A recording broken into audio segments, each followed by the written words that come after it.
Logistical হাবের যে স্বপ্ন এটা বাস্তবায়ন হবে। চট্টগ্রাম হবে দেশের লজিস্টিক্যাল হাব। চলিত অর্থবছরের বাজেট যথাযথভাবে বাস্তবায়িত হলে দেশের অর্থনীতি ঘুরে দাঁড়াবে বলে মন্তব্য করেছেন অর্থমন্ত্রী আমির খসরু মাহমুদ চৌধুরী।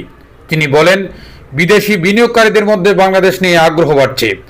আগামী দিনে বাংলাদেশ বিদেশি বিনিয়োগকারীদের অন্যতম কেন্দ্রবিন্দুতে পরিণত হবে।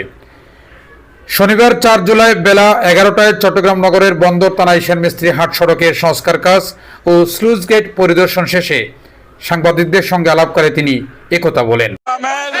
লজিস্টিক্যাল হাবের যে স্বপ্ন এটা বাস্তবায়ন হবে।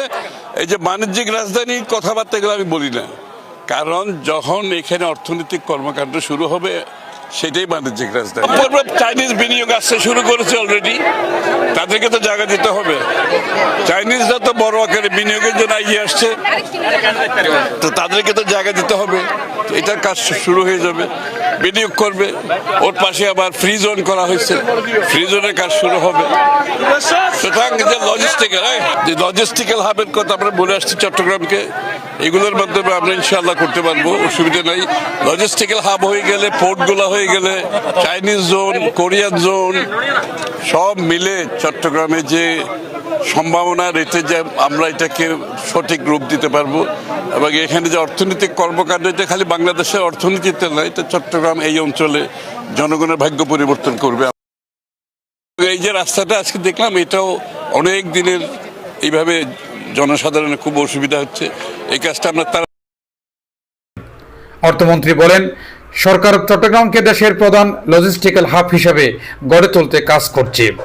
বন্দর অর্থনৈতিক অঞ্চল ও ফ্রি জোনগুলো পুরোপুরি চালু হলে এই অঞ্চলে অর্থনৈতিক কর্মকাণ্ডে নতুন গতি আসবে এবং চট্টগ্রামের চিত্র বদলে যাবে। তিনি বলেন, বিদেশি বিনিয়োগকারীদের মধ্যে বাংলাদেশ নিয়ে আগ্রহ বাড়ছে। বিশেষ করে চীনের অনেক বিনিয়োগকারী বাংলাদেশে বিনিয়োগ করতে চান। সরকার তাদের জন্য প্রয়োজনীয় সহায়ক পরিবেশ নিশ্চিত করতে কাজ করছে। আমির খসরু মাহমুদ চৌধুরী বলেন, চট্টগ্রামের আনোয়ারায় অর্থনৈতিক অঞ্চল বাস্তবায়নে যা যা প্রয়োজন সরকার তা করবে। বিনিয়োগকারীদের জন্য প্রয়োজনীয় জমি অবকাঠামো নিশ্চিত করা হবে। একনেক সভায় চীনা অর্থনৈতিক অঞ্চল অনুমোদন পেয়েছে।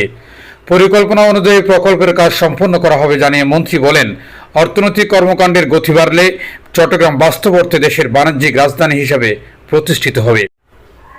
এ সময় উপস্থিত ছিলেন চট্টগ্রাম সিটি কর্পোরেশনের mayor doctor Shahadat Hossain, সিডিএর chairman engineer Belayet Hossain, বিএনপির আন্তর্জাতিক বিষয়ক উপকমিটির সদস্য ইসরাফিল খসরু, চট্টগ্রাম মহানগর বিএনপির যুগ্ম আহ্বায়ক এম এ আজিজ ও সদস্য আলহাজ মোহাম্মদ হানিফ সওদাগর সহ বিপুল সংখ্যক নেতাকর্মী উপস্থিত ছিলেন।